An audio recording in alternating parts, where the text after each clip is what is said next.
السلام علیکم. نن پروګرام کې به موږ خبرې کوو د افغان طالبان حکومت په دوران کې څومره خلک الټا متاثره شوي دي او دې نه علاوه د پاکستان او افغانستان چې دواړه کوم سرحد بندش دی د هغې څومره ورځې وشوي. افغان کډوالو چې کومه سلسله وه هغه جاري ده یا هغه ودرېدل ده. په دې ټولو خبرو اترو دپاره موږ سره به خبریال سید کبیر علي شاه موجود دی. کبیر صاحب تاسو ته پروګرام کې هرکلی. مننه، خوشحاله اوسئ مشران. کبیر صاحب پیله خو راته دا ووایي چې په 12 اکتوبر باندې بند شوي، اوسه پورې څومره ورځې وشوي چې د پاکستان او افغانستان سرحد بند دی او بالکل خبرې اترې هر څه بند شوي دي؟ بس دا خو تقریبا مشال ټولې دنیا ته پته ده، بلکې هر یو افغاني او پاکستاني که موږ ګورو نو هغوی یې داسې په ګوتو باندې حساب لګوي چې لکه څومره ورځې د بارډر وشي چې دغه بندي وایي چې هر سړی ترې متاثره دی. نو تقریبا څه د پاسه 100 ورځې وشوې چې د پاکستان او د افغانستان درمنځ چې کوم دغه بارډرز دي دغه بند دي مکمل طور باندې. دغه بارډر بند ولې دي، دا بند شوي ولې وو، دا موږ په سټارټ کې کیسه کړې وه چې د افغانستان او د پاکستان خپل منځ کې تاوتریخوالی رالو او تاوتریخوالی هم زه به دا وایم چې څه ډېر غټ نو، خو د دې په منځ کې د چا لاسونه وو هغوی ته نه دا شی د دوی زړونه پرې بد شول ځکه چې دا دوه هیواتي ګاونډي ملکونه وو، د دې مینه محبت هم خپلو کې زیات وو، نو په یو بل باندې بیا غیرت هم کولو، خو پته نشته چې داسې څه پکې منځته راله چې د یو بل اګریمنټ مذاکرات خبرو ته د سره تیار نه دي. دې خوا اړخ نه ورته پاکستان څه مطالبې ایښي دي او هغوی ورته ویت پروف ایښي دي چې تاسو په دې باندې اګري شئ موږ سره، او موږ سره هغوی ورته دا وایي چې لکه موږ یې منو، افغانستان ورته وایي، خو پاکستان ورته وایي چې دا تاسو څه منئ نو دا موږ ته په ریټن کې راکړئ. صحیح. اوس افغانستان ریټن لیکلو ته تیار نه دی. دې خوا بیا افغانستان بیا مطالبې کړي دي، بیا ورته افغانستان وایي چې موږ به دا بارډر هله کولاوو چې کله تاسو موږ سره په ریټن کې لیکلو کې که د پاکستان او د افغانستان منځ کې څه هم راځي د ملک په سطح باندې، خو دغه بارډر به نه بندېږي. ټیک ده کبیر صاحب، اوس چې کومه د افغان کډوالو سلسله وه هغه چونکې روانه وه، اوس ملک نور هم صورتحال داسې بدتر روان دي، حالات ټیک نه دي، نو دې ټایم کې اوس د افغان کډوالو څه صورتحال دي، روان دي یا نه سلسله فعلال ودرېدلې ده؟ افغان کډوال خو په یو قانون باندې هم نه پرېښولی کېږي او نه پاتې کوي دلته. مخکې هم دغه سلسله جاري وه، لږه تیزه وه سټارټ کې، بیا پکې منځ کې لږه سلو شوه، اوس بیا روانه تیزه شوه.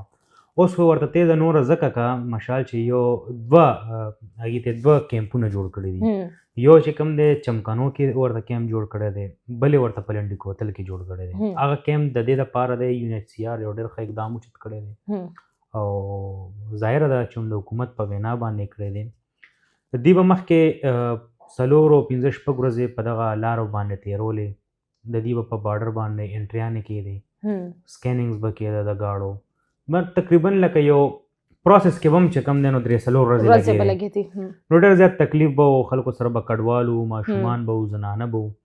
اوس ورته دا یو ښه اقدام یې اوچت کړی دی چې دلته کې که فرض کو زه کډوال یم نو زه لاړ شم ډاکومنټس یوسم، هلته ما له چې کوم دی ډاکومنټس کلیر کړي، زما څومره مطلب ما سره څومره خاندان دی، څومره واړه دي، زنانه څومره دي، مشران څومره دي، د هغې ټول تصدیق هر څه وکړي، بیا دلته نه ګاډي کې کډه لوډ کړي او بیا په یو ګو کې لاړ شي. خو دې سره چې کوم اهمه خبره ده هغه دا ده، دا یو خبر مخې ته راغلی و چې کوم غیر قانوني افغانیان دي هغوی ځان سره کوم سامان وړی شي، چې کوم په ویزه باندې راغلي و د هغوی ویزه ختمه شوې ده او کډه وړي هغوی به ځان سره څه وړي.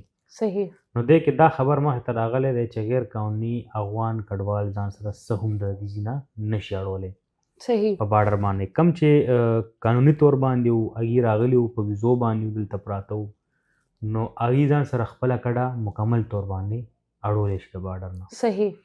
بل دې خوا خلک بعضې خلک سوالات اوچتوي لګیا دی. پرون هم په دې شوبه بازار کې یو کس راته ویل چې یاره تاسو ځئ هر ځای ته ځئ پولیس والو سره هم میلاویږي، مطلب CCPO یې یادولو دغه، نو تاسو تینا په پریس کانفرنس کې دا تپوس هم وکړئ چې تاسو خو غیر قانوني افغانیان په بارډر باندې واړوئ لاړ شي.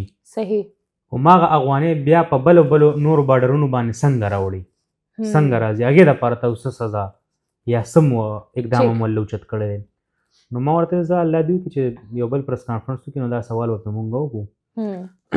خو د حکومت لخوا دغه بیان راغلی دی چې کوم هم غیر قانوني افغان کډوال وي او هغه یو ځل ووړي د پاکستان نه موږ واړو او هغه بیا راوړي، نو د هغه خلاف به دومره سخته کاروی کېږي چې د هغه مطلب آل اولاد نسل به امنیت ساتي. صحیح. کبیر صاحب که موږ وګورو نو افغانستان کې چونکې هلته د جینکو ته تعلیم شته، بېروزګاري هم ده، نور څه ازادي نشته دی، جابز هم نشته دی، نو کوم دلته چې اوس افغانیان دي نو څومره د افغان طالبان په حکومت کې دا متاثره شوي دي؟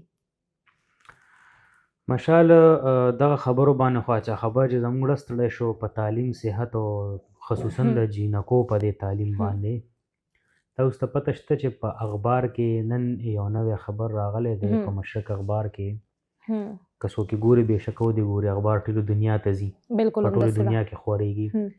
تقریبا که خدای مې نه غلطوي نو 1 کروڑ 70 لاک چې کم دی نو دا په افغانستان کې محرومه دي د خوراک څښاک نه. صحیح. نو دا ډېره غټه خبره ده، لکه ډېر غټ تعداد دی چې مطلب لکه افغانستان خو وایي که نه چې مونږ خپلې کارخانې شروع کړې او مونږ دا شروع کړو، مونږ ته د پاکستان د یو شي ضرورت نشته دی. تاسو ته پته شته چې دلته کې مونږ په پاکستان کې ګورو لګیا یو چې ټیک ده تجارت له وجې چې کوم دی پاکستان ته هم ډېر زیات نقصان ملو شوی دی، خو لکه دا اوس غټ نقصان دی چې لکه 1 کروڑ او 70 لکه خلک چې کم دی نو 70 لکه خلک متاثر شوي دي. که ډبلیو ایف او والا که موږ هغوی هم څه خوراک څښاک رالیږلو نو هغه هم دوی پرې نه ښود، دوی هلته خپله هم نه پرووایډ کوي. تاسو ته پته شته مشال چې لکه دلته نه د پاکستان نه چې ورته هغې ته پته ولګي چې دا پاکستاني خوراک دی یا پاکستاني میډیسنز دی یا پاکستان چې ایون د پاکستان نه څه هم ځي هغې ته پته ولګي هغې یې سوځوي نه یې پرېږدي. نه وجه څه ده چې نه یې پرېږدي؟ نو زه خو دغه سوال خو مونږ لکه د افغانستان حکومتي چارواکو ته پرېږدو چې لکه اخر پاکستان تا سره دومره بد څه کړي، یا د پاکستان ولس یا د پاکستان حکومتي، دا خو ګوره د ریاستونو خبرې دي، خپل منځ کې پکار ده چې کینی خبرې اترې پې وکړي، حل روباسي د مسلې. نو که دوی داسې حل کوي لګیا دی نو ما ته نه لګي لکه دا خو 100 د پاسه 100 ورځې د بارډر وشي، بالکل ما ته نه لګي چې بیا په راتلونکي کال کې هم دا بارډر کول وشي چې لکه دا کومه رویه دي ده که د پاکستان نه وړوکې شیز به درته ووالمه، که د پاکستان نه یو ټیشو بکس هم ځي نو عام دي سوځوي نه یې پرېږدي. صحیح. ولې چې هغې وایي چې موږ د پاکستان د یو شي ضرورت هم نشته دی، نو ما ته نه لګي چې لکه دا بارډر بیا په دې صورتحال کې کول وشي لکه چې دا کم صورتحال د افغانستان لخوا یو خوا ګوره ستا په وطن کې چې کم دی خلک د ولګې نه مري لګیا دی، څه شته دی نه، بل خوا ته بیا د هر چا نه ځان هم کټ کو، هر چا نه ځان کټ کو، بیا په هر چا سره ته خوله چې لګې جنګ کې شر کې، نو په کوم بنیاد باندې ته جنګ کې څه شوي دي چې لکه ته جنګ کې ته هغه سړی رونیسه چې ستا د پاکستان په منځ کې مداخلت یې کړی او تاسو دومره جدا کړی لرې کړی یې، لکه دا ټولې خبرې دي. وفاقي حکومت څه کردار دی اوسه پورې؟ وفاقي حکومت کردار دا دی چې د خیبر پښتونخوا چې څومره د غیر قانوني افغانیانو ډیټا وه هغه وفاق سره لاړه او وفاق خو لکه په یو قانون باندې چې کوم دی نو غیر قانوني افغانیان نه پرېږدي، بل چې کوم دی مذاکراتو څه چانسز؟ ګوره مذاکرات خو به هله کېږي چې څوک مذاکرات لکه زموږ ستا که شروع شي او زه د یو اړخ نه خو به دا ویلی کېږي که نه چې یاره خبرې ته کښېنو، نو که تم نه وې چې خبرې ته کښېنم او زم نه یم چې خبرې ته کښېنم نو زموږ ستا دا روغه خو بیا نه کېږي. او درېمګړی داسې مسلمان څوک شته نه چې منځ کې کښېني او خبره وکړي. صحیح. او تاسو وګورئ چې بس لکه څه د پاسه 100 ورځې لکه په خوله یادېږي. دا خو د هغه خلکو نه تپوس کول غواړي چې چا کاروبارونه متاثر شوي دي، چا د کور چولې بندې شوي دي، څوک چې کم دی په مطلب چا ته کروڑونه اربونه روپۍ نقصان رسېدلی دی، د چا ماشومان چې کم دی د نهر نه مري لګیا دی، دا د هغه خلکو نه تپوس کول غواړي.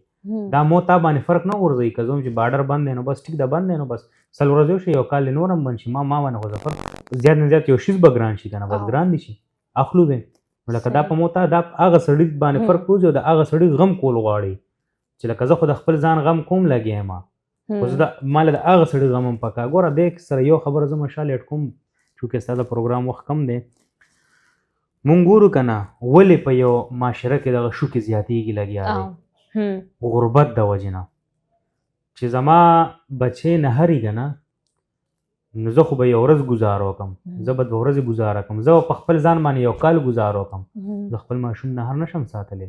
زما ماشوم چې نهري قسم مې د په خدای و چې زه د حکومتي چارواکو د سټ هم دا وباسم، زه به بیا شوکې ته هم لاس اچوم، ډاکې ته به هم لاس اچوم، هر یو شیز ته به زه بیا لاس اچوم. ولې چې هلته راته بچې نهر پروت دی.